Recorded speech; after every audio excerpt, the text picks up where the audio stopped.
Hi, welcome to Pearls of Motherhood. I'm your host, Tessie. And I'm your host, Diana. Today, we're diving into a topic every mom encounters at some point: helping our little ones face their fears.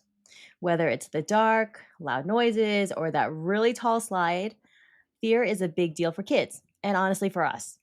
But the thing is that fear isn't always the enemy, it's actually a built in warning system designed to keep us safe. So the challenge is that young kids don't always know the difference between real danger and things that feel scary and are totally harmless. Yeah, exactly. So today we're going to break it all down: why fear happens, how we can help our kids process it, and practical ways to gently guide them towards confidence. And if you want to read more about this episode, we've got a blog post on this very topic called From Scary to Smiley: Gentle Ways to Help Our Kids Face Their Fears. And you can find that on our website. So, first, let's get into mom facts and book corners. So, mom facts. Did you know that children's brains are wired to detect danger more than adults? The amygdala, which is the brain's built in alarm system, develops very early, making kids really sensitive to perceived threats. Meanwhile, the prefrontal cortex, which is the part that helps with the logic and the reasoning and emotional regulation, doesn't fully mature until their mid 20s. So that means kids have a harder time distinguishing between real dangers, like, a hot stove or moving cars, and harmless things like a shadow on the wall. So, as moms, we play a really important role in helping them to navigate these fears, helping to comfort them, and giving them the tools they need to build courage over time.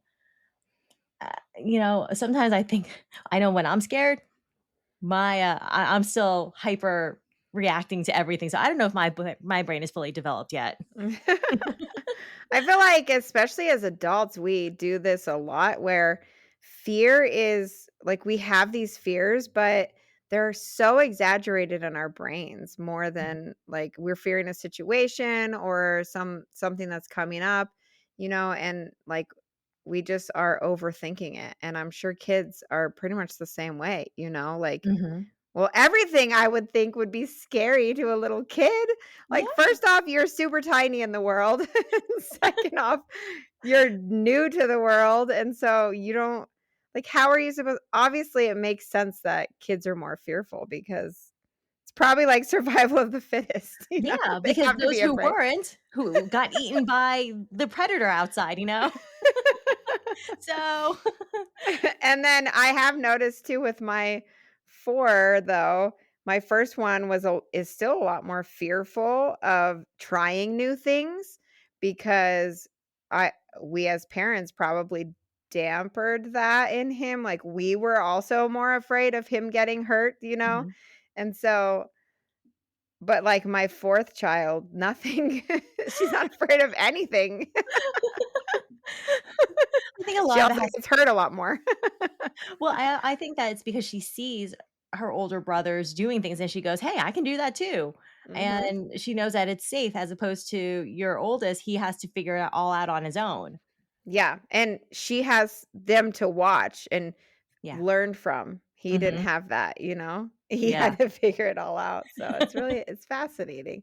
But also, um, when it comes to fears in kids too, I think that's why I am so really very cautious of the content that I let my kids see, because anything could scare them, you know what I mean? You don't actually know what they're all scared from different things. Yep. And so you don't want to put, like, the fear into them unnecessarily. I think it's really important to be mindful of that as parents.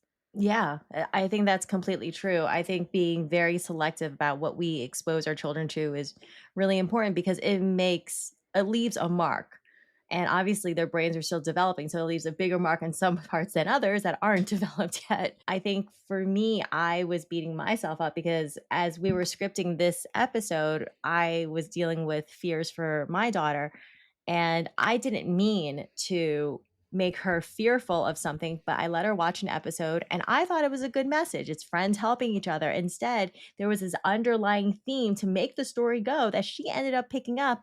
And that is what made her fearful. So it was something that's totally not, it was part of the story to make the story go, but it wasn't a main theme. So Wow. I was beating myself up over it because I just thought, oh, how can I be so blind? Why didn't I pick that up? Because I didn't. That's incredible. She's, like, super perceptive. She picked it up. She, Yeah, like, must be a very, like, empathic or, like, a very sensitive she is. person. She Yeah. is. She takes after my husband, her daddy that way, where they're very empathic. I'm a little bit dead on the inside, but she's very emotional and she's very in tune to how other people react. It's amazing to see. So now I'm even more selective about what I expose her to, and I'm constantly second guessing, like, Yeah. "Is this okay? I Is know. Sesame Street okay? Is Elmo going to scare her?" So far, not yet. I know. I've got, like, I'm like that too. I'm like, "Nope, nope, nope." And then it's actually kind of sad and incredible how much, like, negative, not necessarily always scary, but, like, so many negative themes in, like, children's books and children's shows and just movies and stuff that I'm just, like, not expecting, and then all of a sudden I'm like, "Nope, I'm turning this off." Like, "What's going on?" You think it's safe, and then you go, "No, no, no, no, no, no, no. Why? Why are Yeah. we dealing with this right now?" Yeah, yeah. Uh, I hear you. I We hear have to you. be very cautious. Especially now that it's more than just turning on the television with a remote control. They have access to phones, iPads, computers, everything, and the television, and they all know Yeah. how to operate it. That's the crazy thing.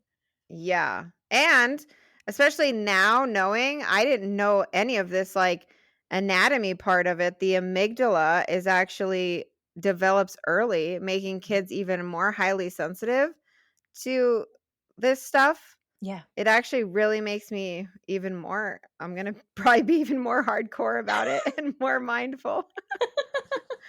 Yeah, it explains so much why kids are always scared, like and then the term, "Oh, you're a baby," like, when kids tease each other and they think, "Oh, you're being a baby," when they're afraid. Well, you know what? There is a reason for that. Yeah, it's not even their fault, it's just E their anatomy. It's exactly. biology. So that's our mom fact. Yeah.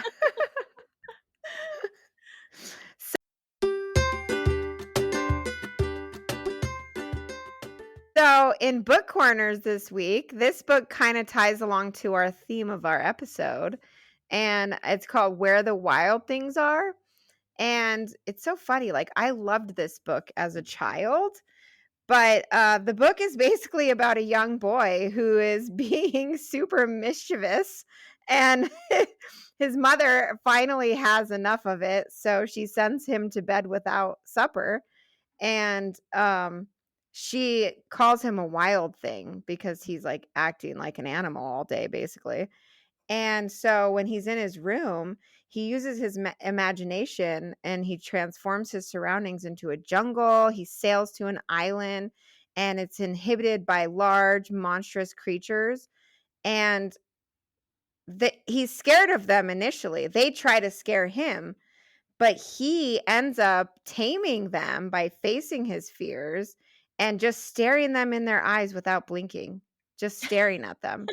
And, like, totally they're just like, "I think you could do this as an adult too." Like, some somebody's trying to mess with you, just Just stare at stare them, him down. think you're crazy, and they'll back down. I feel like that could work. Well, have you ever seen anyone, like, with, like, the crazy eyes? So if you do crazy eyes, there you go. Yeah, actually, when you think about it, anyone who you're talking to and then they don't talk and you're like, you don't know what they're thinking because 'cause they're not speaking either, so So it works on the animals or the monsters, and they crown him the king, and he has all this chaotic fun. But eventually, he feels lonely and he misses his home. So he goes back to his room and he finds a hot supper waiting for him because his mother Aw. actually really does love him and doesn't want him to starve. So it Oh. shows a lot of like forgiveness and empathy on the mother's part, Mhm. and it shows courage on the child's part. Mhm. I don't really know how I feel about the theme with like monsters and all this, but as far as, the whole courageous and facing the fears and not stepping down to monsters, I actually kind of like that Mhm. moral. Like, don't let people like scare you or intimidate you in Yep. general. I think that because it is a book that has been around for so long. I mean, you and I grew up with it, and it's still, Yeah. a well-loved book today. There's a lot of applicable themes to it. I'm not thrilled with the sending your child to bed thing. That doesn't work for me because then my little wild thing becomes an even more wild thing because she gets hangry. Angry. Yes. No, hangry, not just angry. She's hungry and angry. It's terrible. Yeah, like my kids would not even stay in their room in that scenario. No, no, no. Yeah. When my little one gets angry, the first thing I do is give her food because I'm thinking that's gotta Right? be it, and it usually Oh is. my yes, that it really it is amazing how quickly food can take like a crazy toddler and make them normal again. So so with the exception of that, I can see this book being applicable, and I remember reading this book really when I was really young, and I was afraid because the Mhm. illustrations were monsters, so I was timid at the time and still am in some cases, but I didn't get to love the book until later on, until I understood what those monsters were. I think when I was Yeah. little, I thought they were actually about monsters, and rather than the child overcoming his fear, I thought he was becoming a monster. But that was Yeah. just my perception. Just as like a disclaimer, don't read it to small children probably. Like wait until your kids are old enough to actually process it. Then maybe you can read. I don't really know what the age group it is like made for, but I'm sure I read it way too young. Or you could do the abridged version and do your own version of it. Whatever works for you. You know Oh your my kid god. best. I do that all the time. Oh, I was just doing that with a book the other day, and I was just, like, filling in the words and saying what I wanted the book to say, and my five-year-old who can read was like, "You're making that up." Plus, we've read this book a bunch, and I just, like, decided to add a bunch to it, and he's like, "You're making that part up, aren't you?" Busted. I don't care, I'm still making it up. Well, this is the new version. It's the mommy's version, okay? Yeah. We have to become authors of our own. We're reading the books and we're also becoming our own authors in the process. Very much so. Again, wearing a million different hats as moms. Yeah. Well, that is a great book and very appropriate for our topic. Right? All right, so I guess let's jump into it. Yeah.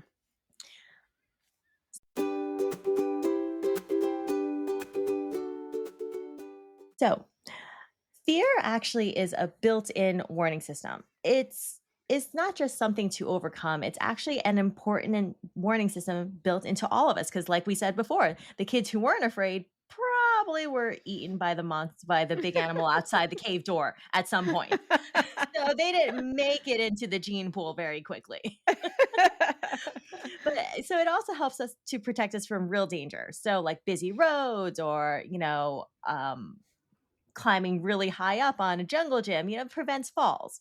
But so the tricky part is kids don't know the real difference between something that's really dangerous and something that just feels scary but is actually harmless. And it's our jobs as their moms to help them figure it out. What should they listen to? What's their gut saying? Is it time to say, okay, I should not be climbing the bookshelf because it is really high up? Or is the vacuum cleaner really a monster? Probably not. Yeah. The key is to guiding them, validating their feelings, but also gently helping them see when they can be brave.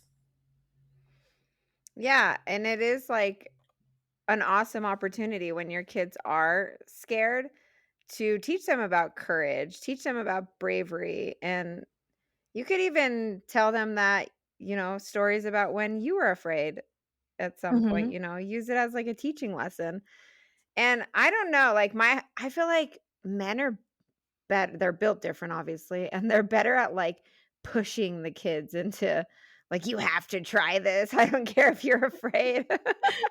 Moms are less less so maybe. Yes and no. I think for in our family, she is our daughter is definitely braver with her daddy. Sometimes I just reach the end of my rope, like, at the end of my patience, I'm like, "Just suck it up Yeah. and do it," you know? So, Yeah, right. I don't I know, know. maybe it has to do with my patience and I need to be more patient. But I know that what you said about telling them about your own fears, that I've done that with my daughter. I've told her, "When I was little, I was afraid of this too," and she just looks at me like, "What? You were little?" And first, "You were little? What do you mean you were my age?"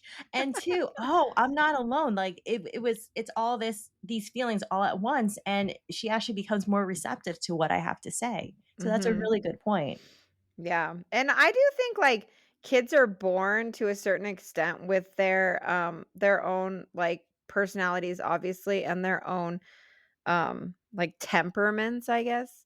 Mhm. So, like, some children are just more naturally less fearful of things and more curious. Like, my 3rd, he is just like, nothing scares him, it feels like, nothing. And my first I don't know how much it was us, like, putting the fear of God into him, but he also is, like, a more naturally cautious person, and so, I don't know, like, I struggle at finding the balance of how much do you push somebody you don't wanna, like, crush their spirit or make them feel like they're not worthy as, like, a human being the way that they are, Mhm. and push them too hard or like, I feel like I'm constantly yelling at my 3rd child because he's always getting into something. He Aw. is the wild thing, I swear.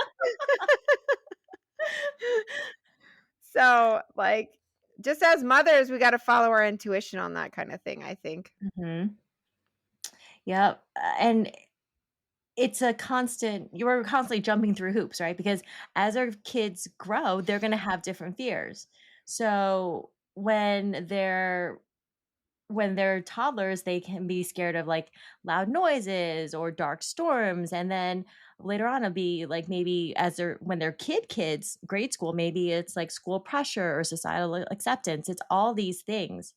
But the bottom line is when kids feel fear, their brain's amygdala, which again is their alarm system, it activates. And sometimes it leads to something called the amygdala hijacking. And that is when your fear overrides rational thinking and makes even small things seem even more terrifying. And I can say that's happened to me. Like if I were driving, for example, and I think a car is going to pull out in front of me and I slam on Oh, my yeah. brakes, that is the amygdala hijacking. Even though Oh, so there was wow. yeah, that's what happens. It's automatic. There's no thought involved.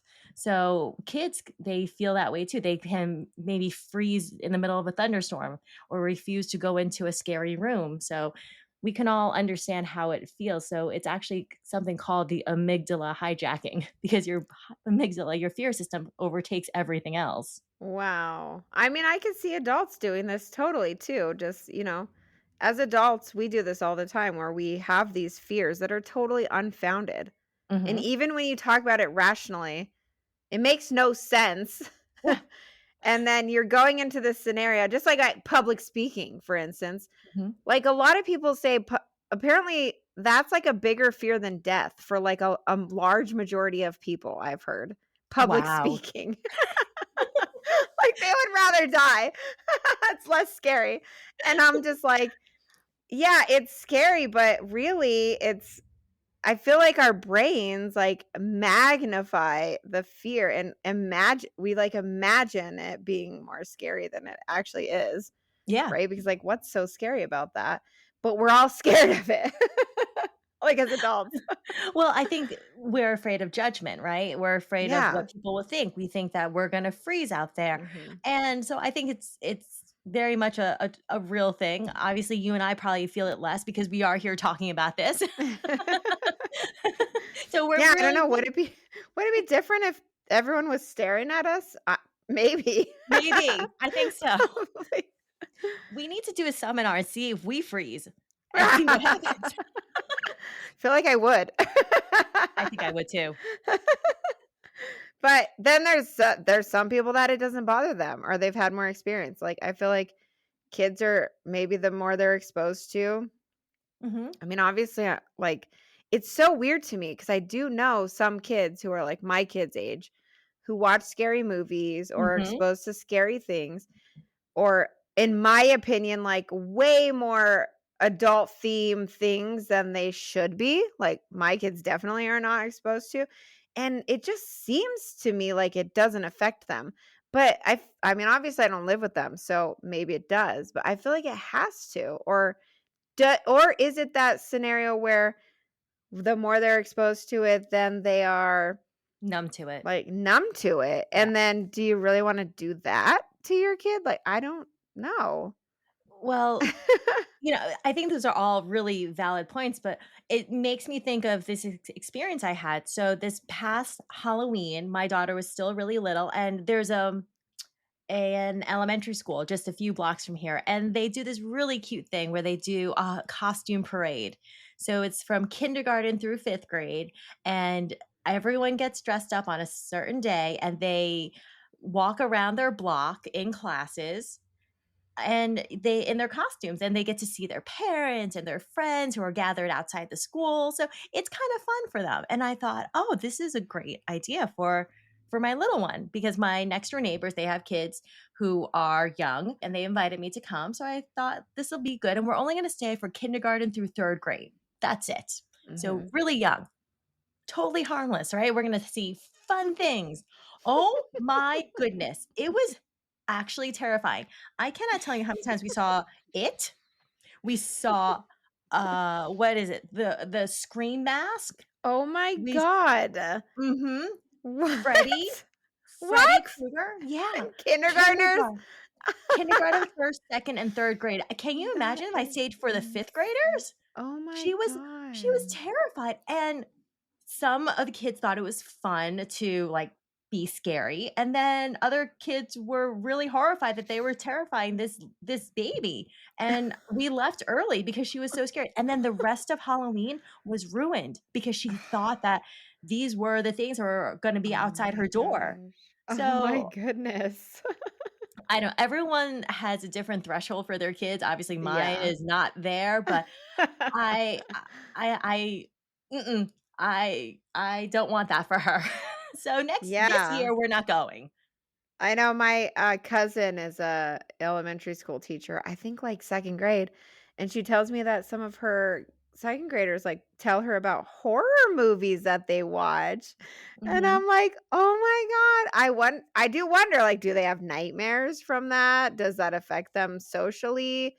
Or does it give them some sort of, like, more, awareness of the world, as they're walking around? Like, my kids are so oblivious to, like, bad things because I shelter them so much that they just, like, walk around in oblivion that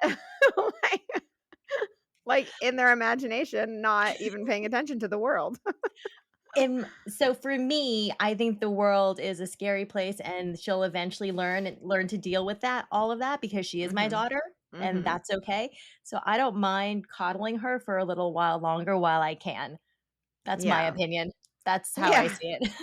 I But know. if you are one of those parents that want your child to watch scary movies and you're okay with it, that's great. That's great for you. It's not for obviously not for you and I, Tess.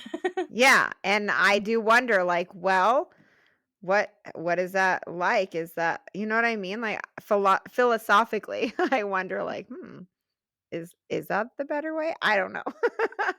Because I grew up exposed to, like, very adult themes at a young age. Like, my parents let me watch Ghost at 5, like, that movie Yeah, Ghost? yeah, I do. Yeah. It's like, no wonder I was having nightmares and, like, sleepwalking, and it was just like, at 5, but, my parents were way younger than I am, so, Mhm. like, they just didn't think about stuff like that, I'm sure. It didn't, like, even cross their brain, But I grew up and I have, like, a ton of common sense.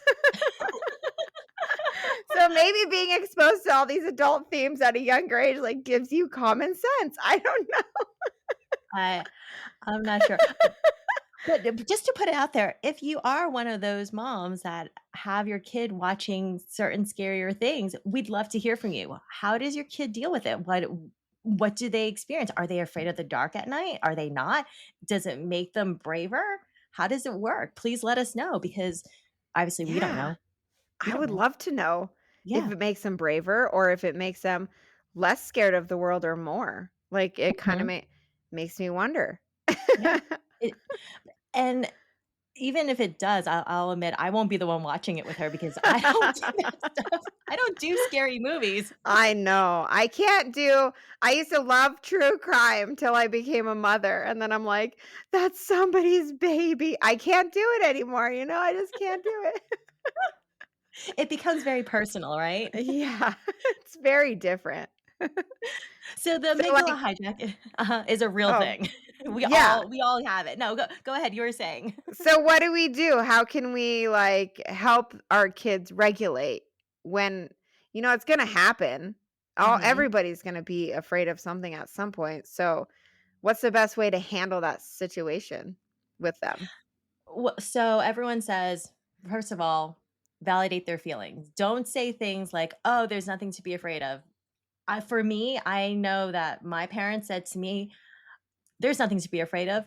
And I remember thinking, "Yes, there is. It's in my head. Therefore, there is something to be afraid of. And who are you to tell me that the monster under the bed isn't real?" Because to me, it was. It was really a shock. You ever heard of that saying, "Perception is reality"? I feel like Mhm. that goes along for, like, everything in life. Whatever you perceive, that's your reality, period. Exactly. Yep. Yep. Yeah. I completely agree with that. So the first thing to do is validate their feelings. Don't dismiss it. A study published in Infant and Child Development found that positive mother child interactions at age 3 help develop stronger self regulation skills at age 4. Wait, is this just at age 3 or, like, up to age 3? What do you think? Yeah, I'm betting. So I think that this particular study was specific age 3 and then age 4 children. But I'm Okay. betting that Yeah. it's appropriate for any age. Makes sense, yes. And when I read this, it took me a moment because like I said, when we scripted this, I was going through this at the time. It reminded me that this is just a stage. It's just a season. She's not Yeah. going to be afraid of everything forever. Mhm. So what we do when we lay the groundwork for coping mechanisms and self-regulation, it will eventually stick. So when Yeah. we co-regulate, like when we stay calm and we guide their emotions, we help them build lifelong coping skills. And over time, they learn self regulation, which is their ability to manage fear and anxiety on their own. Yeah. And I think just in general, as mothers, the more empathetic that we can be with our children, even if it doesn't even make sense to us, or even if we feel like it's so ridiculous, just being empathetic as mothers, I think is a huge thing that's very important for kids. And that goes like along with this. And you Yeah. can just help them just by that. You don't even necessarily have to understand it. Hmm. I love the idea of being her safe place. And Mhm. I sometimes I catch myself going, "Am I coddling her too much?" But at the same time, I think I want her to know that I'm her safe place because eventually she's not gonna be afraid of whatever it is, but Yeah. she's gonna have other fears and other trepidations when she's older, and I want her to always know that I'm her safe place, that whatever comes her way, she can always come to me, and even if I can't fix it, I will help her manage it at the I very love least. that. I love that being her safe place. Yeah. I love that. I know you do it with your kids. Yeah. I know that you are their number one, and I know for me, my mom was that way, and to this day, I'm a mom, I still want my mom at times. Yeah. And, I think, like, I am very, mushy-gushy with even my boys, which I don't know if everybody would agree with that. Like, some people probably think, like, "Oh, you need to toughen your boys up," but, like, if they get hurt, they're coming to me and I'm gonna, like, kiss it still, even at 5, like, they come to me, even at 7, they come to me and I think some people probably have a different opinion on that, like, they feel like, "Oh, you tough it up, suck it up, you're a Mhm. boy," but I don't know. I guess we'll find out how that works out for me in the end. I think that you're gonna find that your boys are going to love you forever and will always rely on you and want to be with you, but they're going to be strong men regardless. I think that Yeah, showing them that kindness is a strength is really important. yeah. They Espec already have a ton of, like, empathy Mhm, and, caring and all of that, which is what I want them to have, and I do think that makes a strong man, not just somebody who is like, "Suck it up." I mean, they should be strong in that way too, but maybe at an older age, mhm. when they're 15, if they're still crying, I'm gonna be like, "Suck it up a little bit." Over a paper cut, it's not that bad. Yeah. Like, okay, no." I draw the line. I think that they develop a sense of social awareness as they get older, and they're like, "Wait, it's not that bad," or "I don't wanna be that person." So they toughen themselves up, but you can't reset the clock and become a safe place for your kids later on. I mean, you can, it's just not as Effective, easy, probably. effective. Yeah, Yeah. exactly. You're Yeah. right. No, I think it all starts when they're young, like, that they're gonna learn. If you could be this mom and it's okay, but if you're the kind of mom that's like, "Oh, there's nothing wrong with you, you're fine, suck it up," you know what I mean? But, like, that's how it's probably gonna be as they get older too. Mhm, They're not gonna come to you. They'll probably come to you less mhm. because 'cause they're not getting validated that they're actually in pain.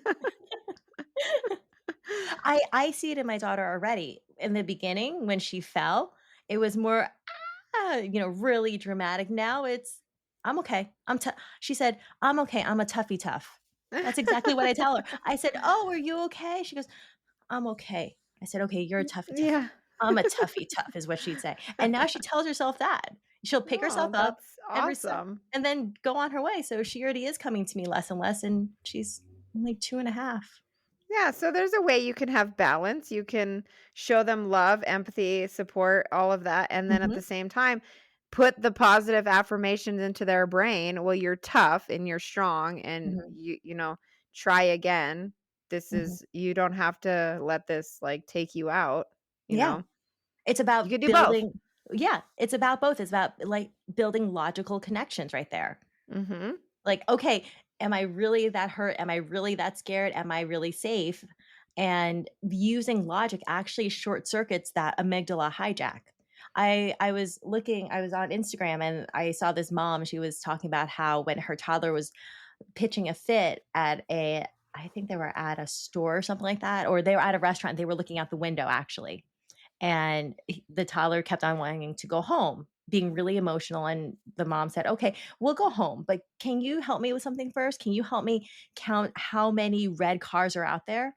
So he actually had to stop and use his prefrontal cortex and start counting. So using logic to short circuit that fear and then kind of distracted him and he calmed down on his own. So when we can help our kids do that, reason through things or understand that, okay, it's not that bad. It actually helps them to build that self-regulation that they're gonna use later on.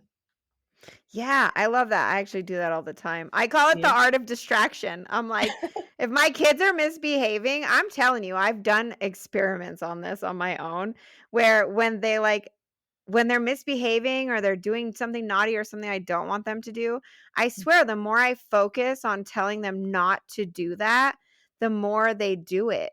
Or the more that they'll find other ways to like get me to tell them to stop or not to do it, especially at Mhm. like 3, 2 and Mhm. 3.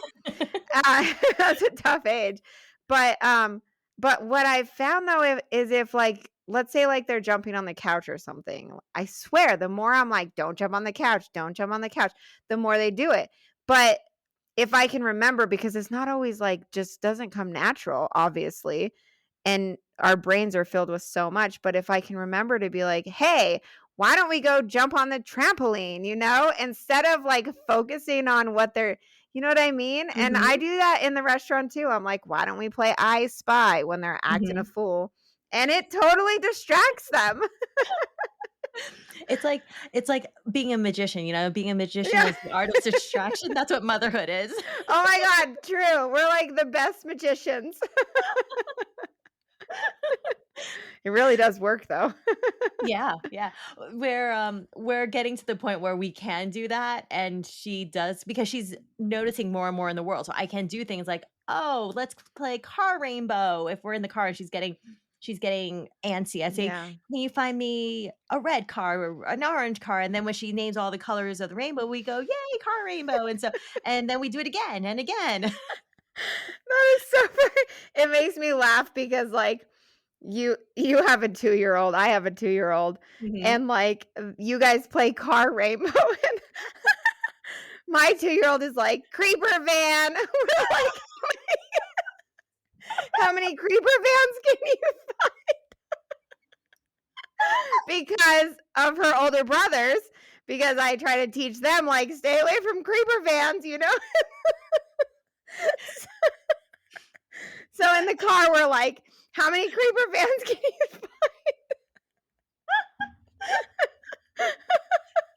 That's amazing.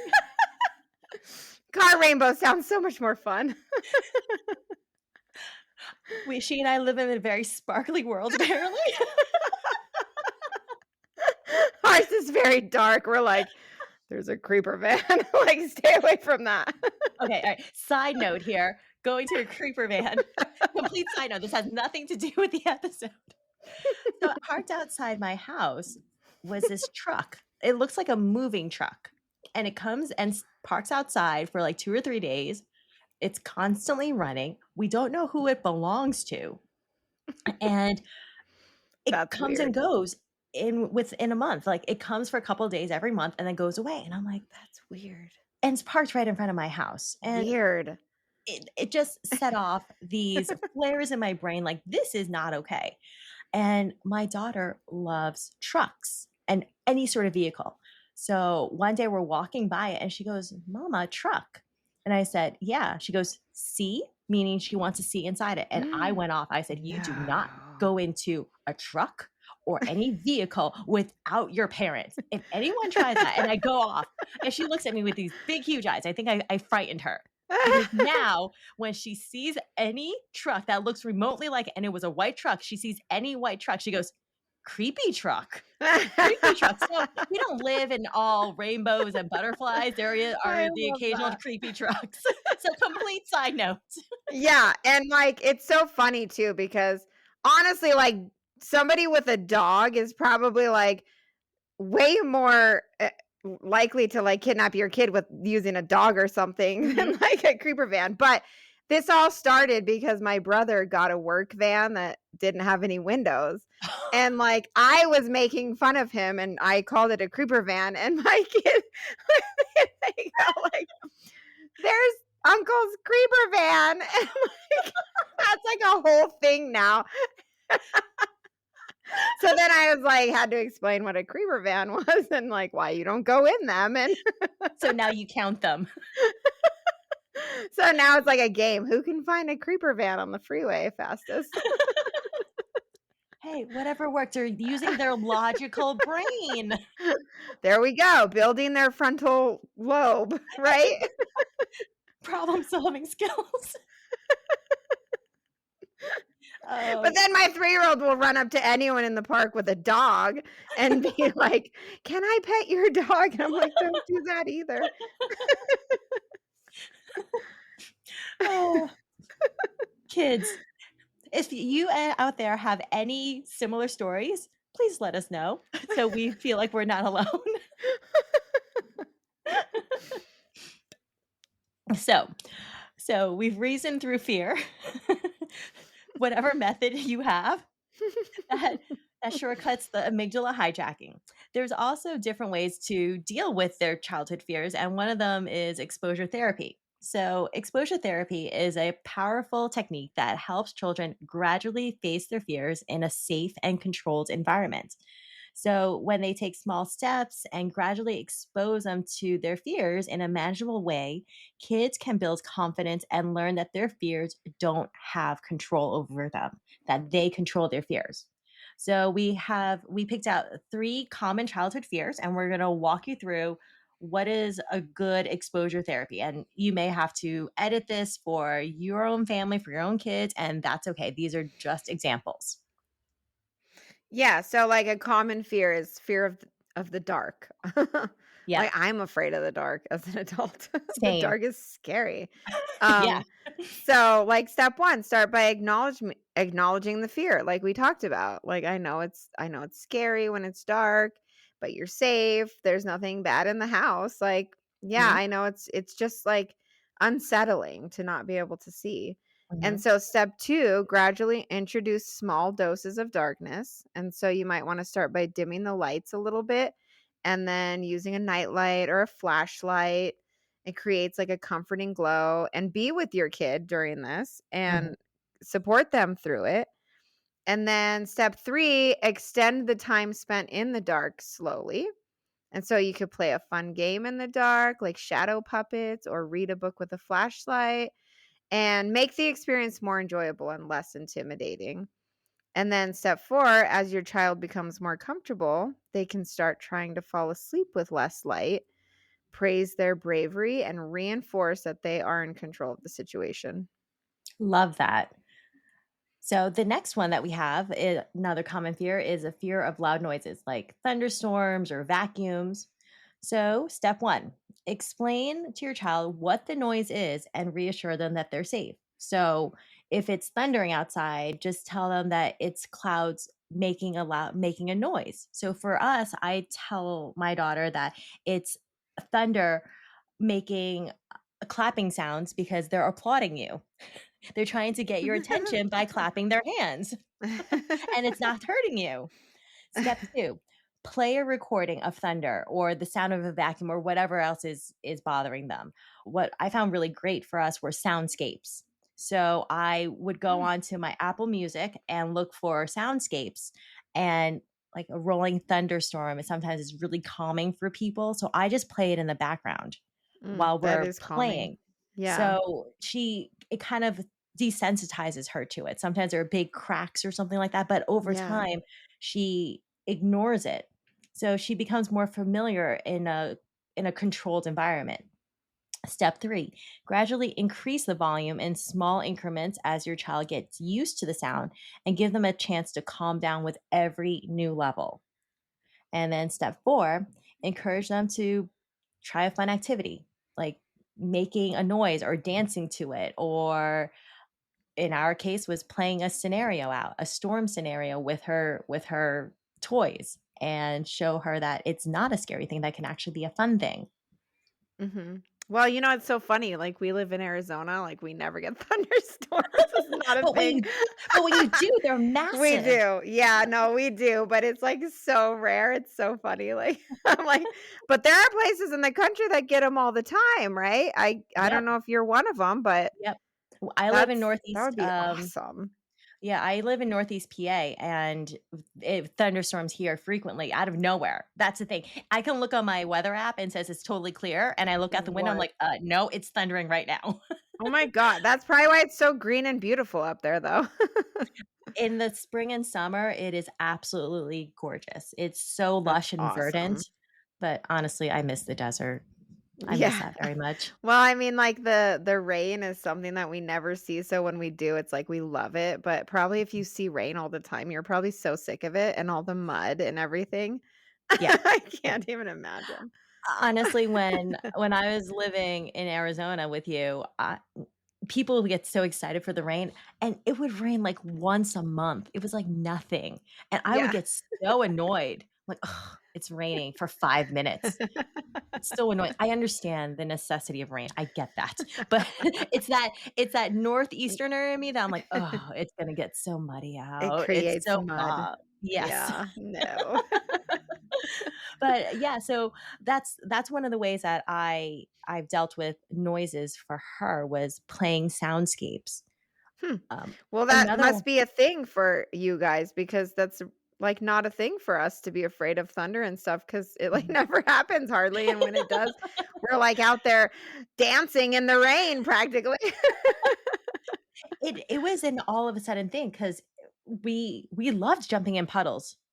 All winter long, we were jumping in frozen puddles, it was Wow. slushing, it was raining, and then all of a sudden, she got scared of thunder. It was I mean, I wouldn't take her out in thunderstorms, but Yeah. she started being afraid of rain and Oh, wow. thunderstorms, so it was just all Wow. of a sudden.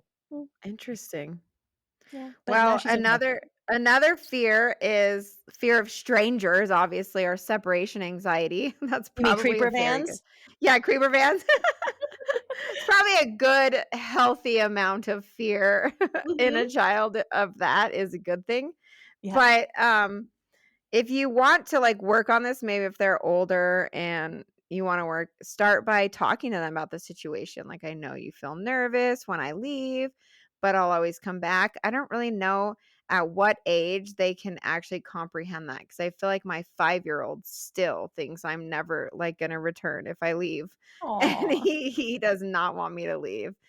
Um, but you know what I just heard recently, which actually ties into our previous episode, which I didn't even Mhm. know, but somebody just told me that a child who, like, like my two-year-old who constantly, like, wants to be in your presence or constantly doesn't want you to ever leave, that their love language could be physical touch, and Oh. that makes a lot of sense because my five-year-old is the one who struggles with this, and he definitely is very cuddly. He's always the one that always wanted to be held, nursed nonstop as a baby, and I mean, it could be his love language, like, I could Yeah. see that. Be related. That's So, anyways, amazing. just something to think about. If you haven't heard our previous episode, you should listen to it. It's about the Mhm. love languages. And step 2, practice short separations, like leaving your child maybe to go to the bathroom. Oh, wait, that's not a thing, right? No, no. That's not Let's possible. mm-mm, Let's they leave them follow with a you. trusted family member for a few minutes. They're not gonna let you go to the bathroom on your own, let's be real. Mm-mm, nope, nope. But, Uh, yeah, try leaving them and just run one errand or, like, step into another room or go get the mail or do something that you can do. mhm, And just, like, do short, gradual ones. And step 3, then gradually increase the time of separation. Let your child know exactly when you're gonna return and reinforce your return with positive affirmations like, "I'll be back before you know it. You're gonna have so much fun with grandma." Like, "You're not even gonna know I'm gone." And then step 4, when it's time for a bigger separation, like daycare or school, or like heaven forbid you get to go somewhere with your husband for the weekend, What? establish a routine so your child knows what to expect. Give them a comforting object, like a favorite toy, and that will help ease transition so that they have something, maybe something of yours, maybe like an old t-shirt of yours or something that they can smell you. I don't Mhm. know. You can. I heard a friend uses a scarf that she Oh, would there you wrap go. around her, and then she would obviously, her child's older and is not gonna choke themselves with it, but she would tie it around their teddy bear, and that helps with, when she goes away, when she has to run errands or whatever, that Yeah. the child can snuggle the teddy bear with her scarf on it. Yeah, yeah, I mean, my two-year-old is my worst of all 4 of them when it comes to this, the separation anxiety, because I never left her. With the other 3, I would pump some milk and I would leave them and Mhm. go to dinner or just do, like, little things here and there when they were very small infants, and with her, I never did that. I just took her everywhere. She never was away from me for basically 2 years, never. And I'm paying for it now. Like, I should have done these, like, steps 2 and 3 when she was much younger, and now I'm, like, having to do that now. when they're older and more cognizant, it's much harder. Mhm, I did spend more time away from my daughter when she was younger, but she was mhm, really young then, so she didn't mhm. really care. As long as she was fed and Yeah, cuddled, she didn't care who it was. But yeah. now she knows it's mom, and it's trying. For a long time before my daughter could walk, I go to the bathroom by myself, please, that never happened. But I would, like, go upstairs to the laundry. My laundry is upstairs, so if we're playing downstairs, I would leave her in her playpen where it's completely safe, and I would tell her, "Mommy will be right back. I'm gonna do laundry for a quick minute." Mhm. And it would take me 2 minutes, but she would be hollering and screaming, and I come back, and then she'd stop. And over Yep. time, I did notice that that worked, that eventually I could Oh, leave the room to I should go have get a tried drink that. of water. But now she's still attached to me, so it's a give Yeah. and take type of thing, so I don't really know. But to Yeah, go to the and bathroom, no.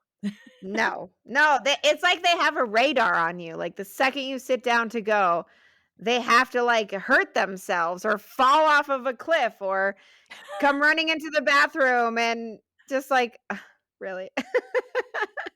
They are connected to us in more ways than one. It's just like, I swear to you, I'm not joking, like, every day, at least one time this when I'm sitting down to eat a meal, one of them has to go number 2, and then, like, in the middle of that, I in the middle of my meal, I have to take care of this. And there's so It's like many of radar. them.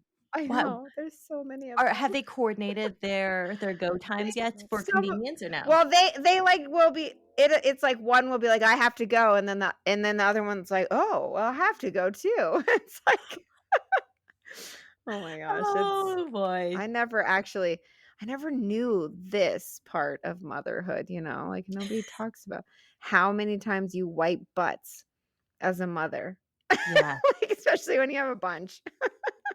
It's like, oh my god. Oh, I thought motherhood was glamorous. This is Me the too. non-glamorous part of it. I No, know. dealing with scary things and wiping butts. Anyway, we digress. So going back to exposure therapy, those are the top 3 most common childhood fears, and you can help your child build resilience, and learn that they can have the ability to face their own worries on their own.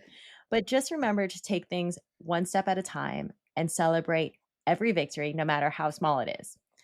There, you're gonna go 2 steps forward and 1 step back, and that's completely normal, and I have to remind myself that on a regular basis. Progress is not linear. It's a curvy Mhm. line with True. many loops. So, with True. patience and consistency and your loving support, your child can gain confidence and develop the tools they need to overcome their fears on their own. So, what I found really helpful was actually finding books to help her with with her trepidations. And one of my favorite was The Big Slide by Daniel Kirk. It was when she was kind of afraid of big slides, and this book is about a little puppy who wants to go on the big slide so badly, and he tries so many times. He's gotten in line and has had to back out of it. He's gotten to the top of the slide and had to climb back down, and he tries and he tries, and his mom walks him through it and says, "It's okay. Take your time. Let's try something new." And she finally played out a scenario for him, and then he took that scenario and mimicked it with his playthings.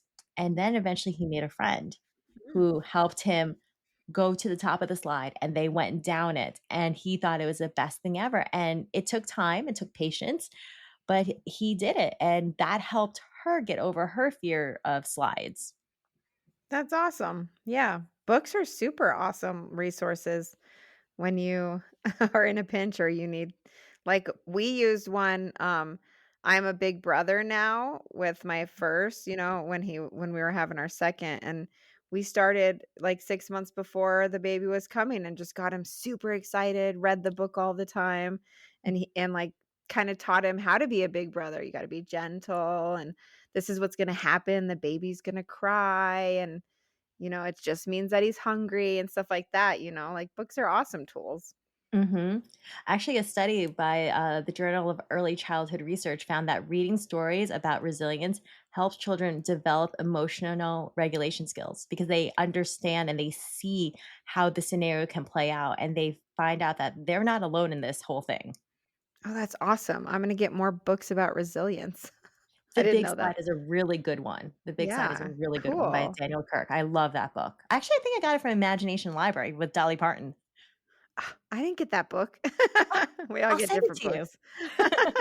Maybe it's coming, I don't know. So, if you're listening out there and you have a strategy, if you use one of our strategies or if you have your own, please let us know. We want to hear from you. We want to know how you deal with your kids' scaries and their fears and how you help them through it. Yeah, and, parenting is it's not so much about, like, just solving our kids' problems for them or taking their problems away. It's about being there with your child through the tough moments, and then overcoming fear is a slow and gradual process, and that's okay. You just be patient. Remember how you are your child's safe place. And so, obviously, trusting your instincts is key. You know your child better than anyone. And so, your support and love will make all the difference because you also have the best relationship with them. So, it really just comes down to, like, you can't solve other problems. There's going to be fears their entire life, but like Diana said, being their safe place is that's like the key to parenthood, being their safe place. So if you're Mhm. interested in reading more about helping kids overcome their fears, you can check out our blog article. It's titled From Scary to Smiley: Helping Our Kids Face Their Fears. And it's at our website for free. You can read it for free. Yay. Enjoy and comment and tag us and let us know what you think about this episode and our blog article. Yeah.